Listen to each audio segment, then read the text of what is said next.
That's fine, but you're asking all this information of me, and I'm...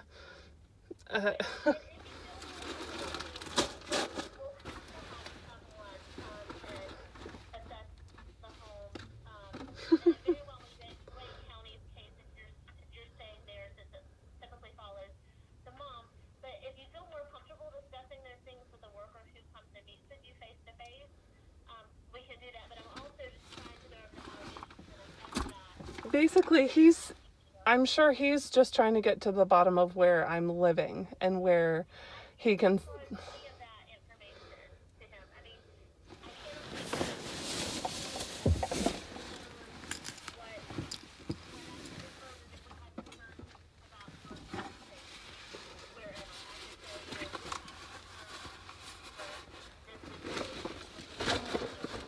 Are there concerns of where...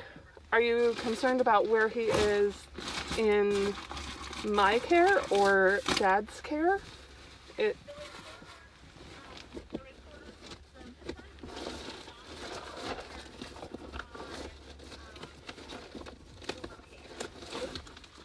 Of course. So this is coming from him, his brother, or his mother.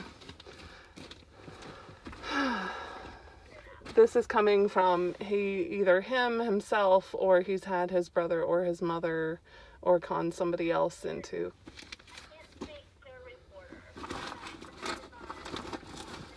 Of course, I know.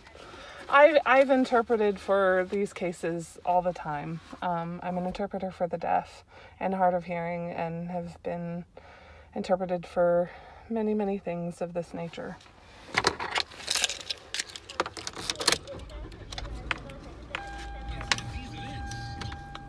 It says that you separated following an incident in which you assaulted the dad. I never put my hands on him. That is incorrect. Where are you getting that information?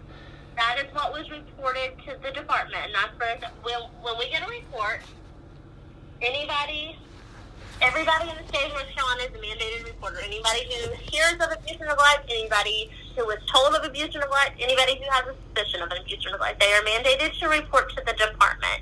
And if they report, we have to accept the report if it meets the allegations. Okay. You then have to perform an assessment of the homes that the child visits, and that's where, we want to help you out. If what you're saying is true, we want to help you out. We help whatever side, whatever safety concerns there are for the child. That's why, as much as we can get to kind of corroborate things and say, this isn't the case, this is what happened, and these people can speak to that, that helps. Our records are confidential. Our record could be subpoenaed by the court if a judge subpoenas it. The reporter is still redacted from the record. Okay. So your question was under what circumstances I left the home with our child. It was a culmination of events and years of abuse. And the day that I left, we finally got to try a new restaurant that my husband had picked. His mom came to the restaurant. I was under the impression his brother, who's a lawyer down in South Carolina, was going to be joining us. He did not. My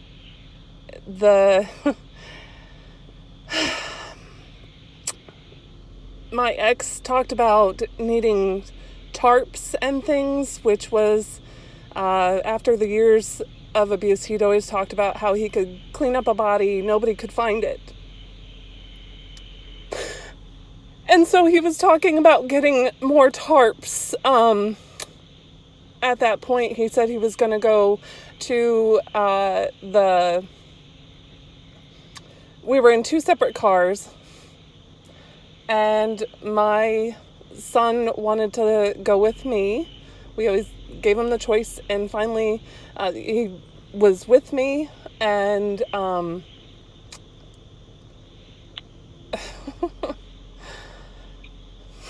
Mark went a different way. He said he was going to go to Lowe's, and he went the other way, and he stopped in at the pet store and I called him from the car. Arthur was already asleep in the back of my van in his car seat. And so I called him, hey, what are you doing? And it didn't seem right. He said he was getting, I can't even remember now, like food for the guinea pig or something.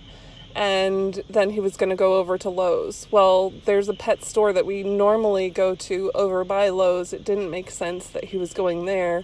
And he reiterated again how he needed these tarps, even though we have a bunch of tarps. So I'm hearing you correctly when you're talking about like tarps, like roofing tarps, like plastic tarps, correct? Yeah, tarps that maybe you would use for pressure washing, or maybe he would use for disposing of a body. Which, after the years of abuse, I knew what it meant. He didn't have to say anything else. He was upset that I had gotten the job that he had me apply for in Washington State, and he now was changing everything and didn't want to go, or, well, I don't know if he wanted to go or not, but he just started making these comments about things that I know after 10 years of being with him means he's plotting and planning something. And the guns were out for a bit. He's used guns to intimidate me for years. So the guns were out, and he was talking about the tarps, and his brother, who has stabbed somebody and been in trouble with the law and is still somehow a lawyer, he was in town, and so I was afraid for my life and my son's life, and so I went to the shelter. Upon going to the shelter, he called the shelters, or at least the one I was at, multiple times, asking to speak with Tommy. I didn't even know who Tommy was. Apparently, he had gone months before and tried to, I guess, tell them he needed help or something, preemptive, to try and block me from any safe place to go to.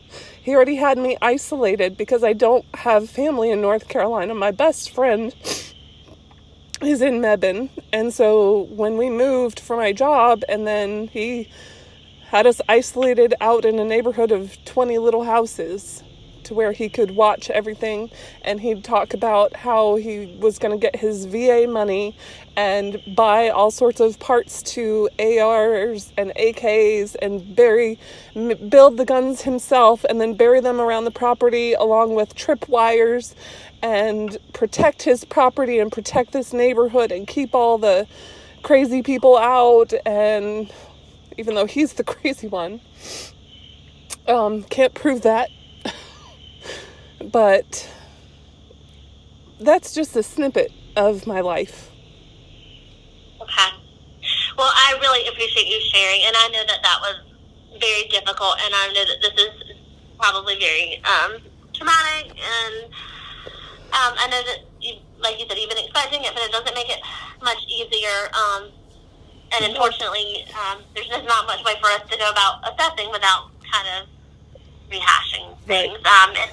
Do you have, and this is not, you don't really have to, do you have support? Do you have therapy? Do you feel like you need help with any of those services, or do you feel like you have that?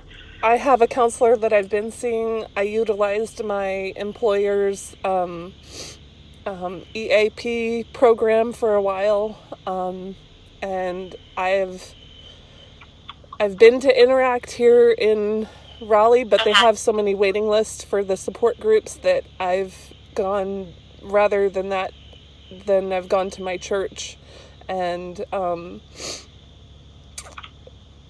other support groups, divorce care, and different support groups for myself. Okay.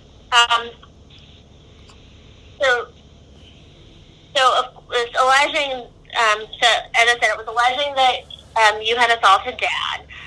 It alleged that you were giving the child a bath one night and were observed to be covering the child's mouth and nose to get him to stop crying. Do you know where that might have come from or what that's about? I was not allowed to be alone with my child in the later few months when he was really going off the deep end.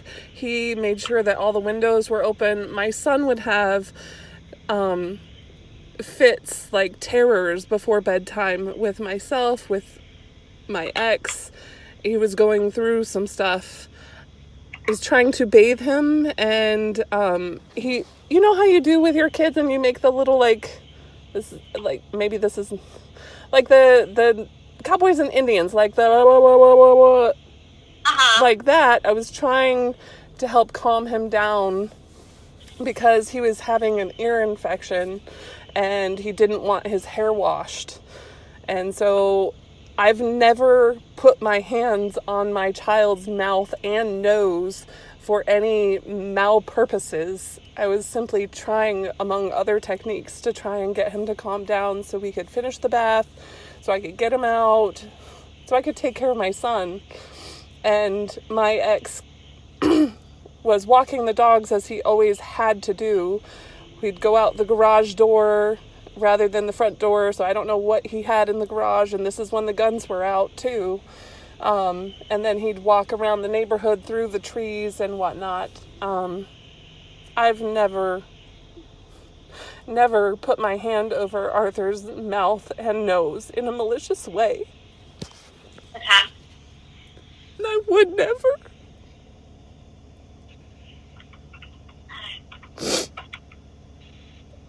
Okay, take whatever time. You you have to understand that Mark, he doesn't understand he has PTSD and it infiltrates his whole entire being, and I was so brainwashed. But he takes these tiny things, like me doing the little Indian sounds, like oh, with my son, and even though he's crying and it's not working, and so I was trying other things, he takes that tiny thing and he flips it, and in his mind I think he does believe these things he makes up. It's just not true.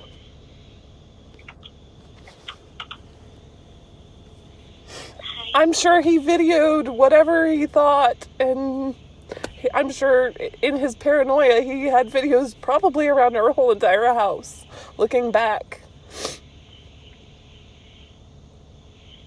Because that's the kind of paranoia that he had. He was recording conversations that he was having with insurance companies and recording all conversations. Like,